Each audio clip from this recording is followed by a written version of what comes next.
infraestrutura. E estamos nesse esforço, porque modernização da infraestrutura é igual a produtividade. E aí, além do PAC, nós, em 2013, realizamos 18 leilões de rodovias, aeroportos, portos, energia e petróleo e gás. As empresas vencedoras se comprometeram a investir 80 bilhões, nos próximos anos, o que representará também um enorme estímulo à produção brasileira. Vamos continuar fazendo esses leilões ao longo de 2014.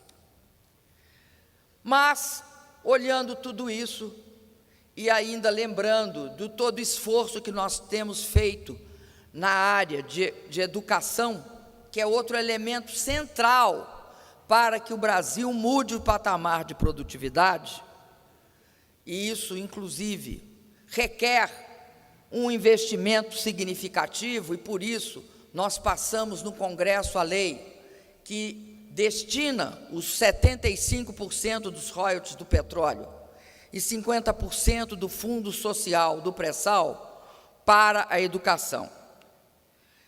Olhando tudo isso e tendo essa visão geral, eu queria dizer que nós precisamos avançar. E para avançar mais, nós precisamos de dirigir nossas prioridades para um dos setores mais dinâmicos e includentes da nossa economia e que cresce, mesmo, eu vou dizer, contra tudo e contra todos, que é o micro e o pequeno negócio. Esse setor, ele tem de ser privilegiado, não porque hoje nós estamos aqui nesse fórum. Eles têm de ser privilegiados porque uma verdadeira estratégia de desenvolvimento produtivo do nosso país, de desenvolvimento com a inclusão cada vez maior dos brasileiros, porque nós precisamos de cada um deles, exige um olhar diferenciado para as micro e pequenas empresas de nosso país. Aliás, o ministro Afif tem o hábito de dizer que todos são iguais perante a lei, exceto as micro e pequenas empresas. Esse olhar diferenciado é essa forma que o nosso ministro escolheu para se comunicar. Por que esse olhar diferenciado? Porque só assim o Brasil vai ter um tecido econômico e social forte, dinâmico e democrático. Forte porque será o grande respaldo da economia do nosso país. Um tecido econômico que está presente em cada um dos municípios e em todos eles, que preserva as características de cada região, as características de cada município. Dinâmico, porque tem uma grande capacidade de crescer, e democrático, porque é a base de um país de classe média que nós queremos.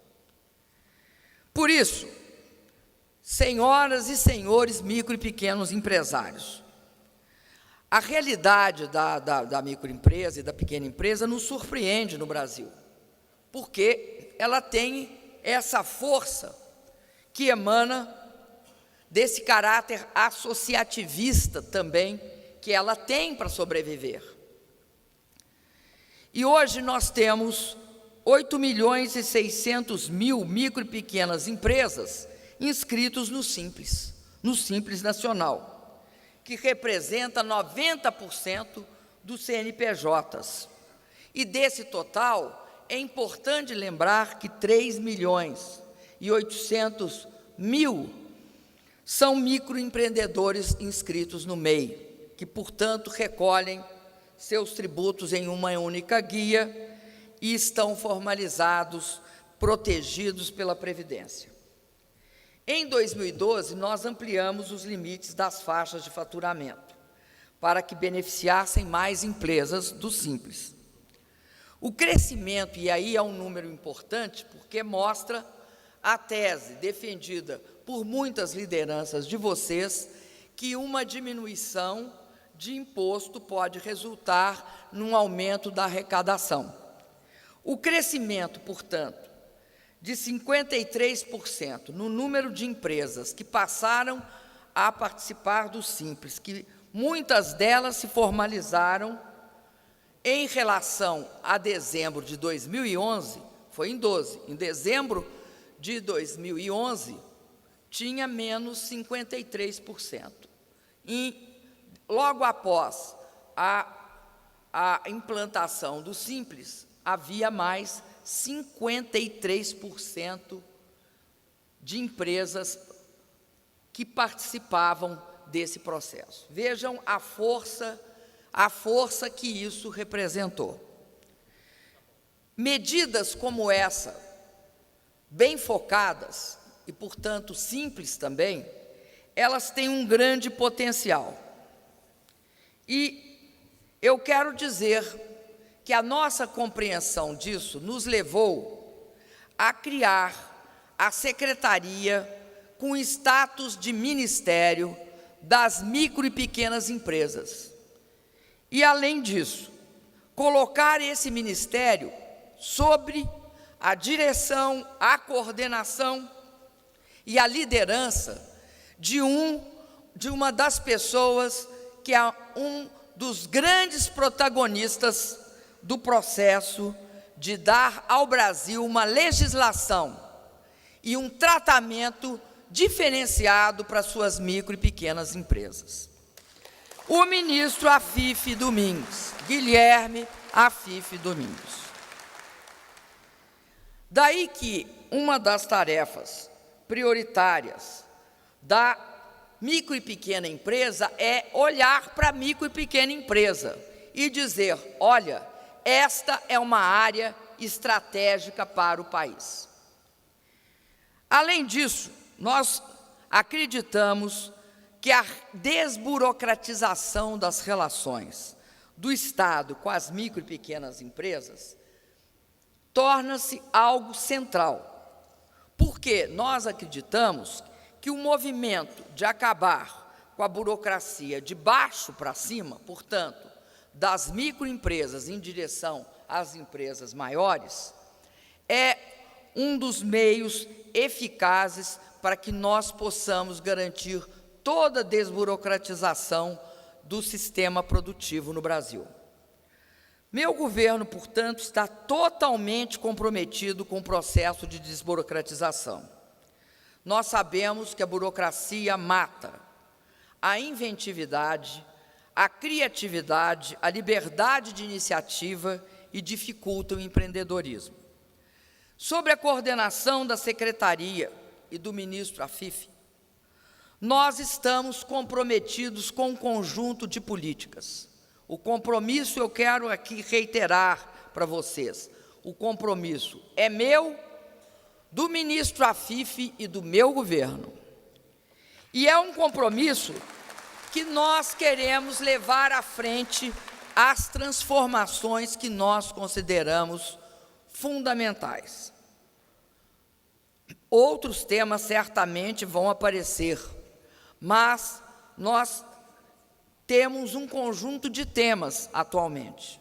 O primeiro tema é nossa política de simplificação do Simples, que pode parecer uma redundância para alguns, mas não é na realidade. A simplificação do Simples, ela tem basicamente duas partes, duas grandes partes.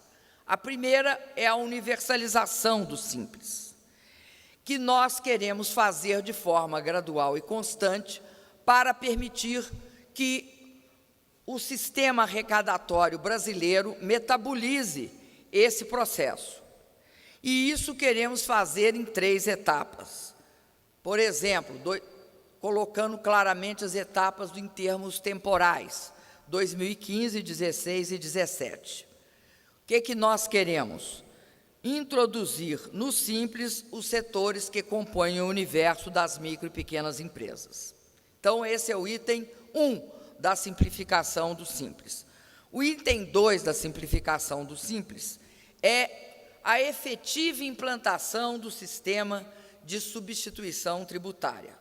Nós sabemos que há uma distorção intolerável que faz com que micro e pequenas empresas, muitas vezes, paguem mais do que grandes empresas ou grandes atividades.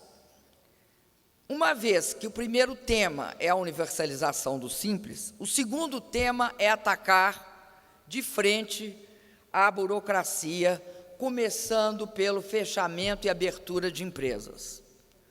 A criação do portal Rede Sim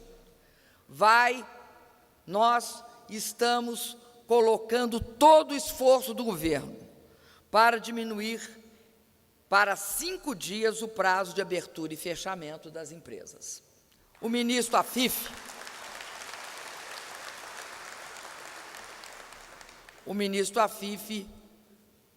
tem tido todo um esforço nessa direção. Inclusive, esse é um dos temas importantes da caravana da simplificação que ele leva por todo o Brasil. Nós temos o compromisso deste ano de ter o início desse processo. E eu acredito que nós, até o final do ano, teremos concretamente frutos a mostrar do processo de simplificação. O terceiro tema é essencial para que se foque de forma diferenciada na micro e pequena empresa, que é a questão do crédito, voltado para os pequenos empreendedores. Nós avançamos no crédito orientado com a criação do programa Crescer, mais voltado aí para os MEI, mas também que pega os pequenos. Desde 2011, nós tivemos 9.300.000 operações e mobilizamos 12.600.000 reais em todo o Brasil. Mesmo assim, mesmo diante desses números, nós não podemos nos dar por satisfeitos.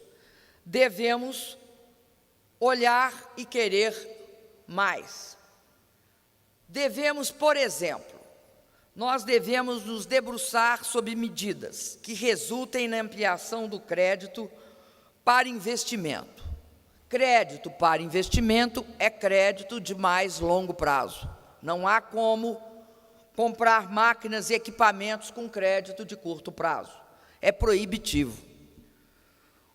É verdade que o acesso a capital de giro em condições de custo de prazo é decisivo para a sobrevivência do pequeno negócio. Mas o investimento de longo prazo, ele aumenta a produtividade, aumenta a capacidade de competição do micro e pequeno empreendedor e é determinante para a sua sustentabilidade e para seu crescimento. E eu acrescentaria, para a sua longevidade. Além disso, há hoje muita dificuldade na concessão de crédito para a pessoa jurídica, em função das próprias exigências bancárias.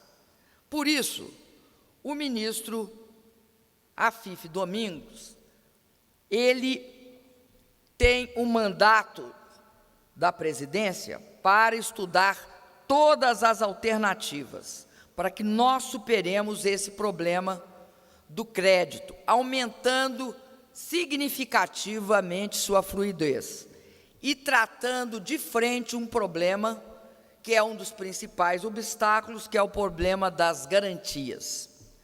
Daí porque nós olhamos agora fundos garantidores, sejam os novos fundos garantidores, seja ampliação de existentes, de modo a oferecer uma garantia para o crédito dos pequenos e microempreendedores. Nós sabemos que, infelizmente, só se dá prata a quem tem ouro. Por isso, só se dá crédito quando se tem bens em garantia. Daí a importância do fundo garantidor. Estamos juntos nessa cruzada por mais e melhores políticas de estímulos ao empreendedorismo e aos pequenos negócios do nosso país. Por isso, nós temos um quarto tema, que é a capacitação técnica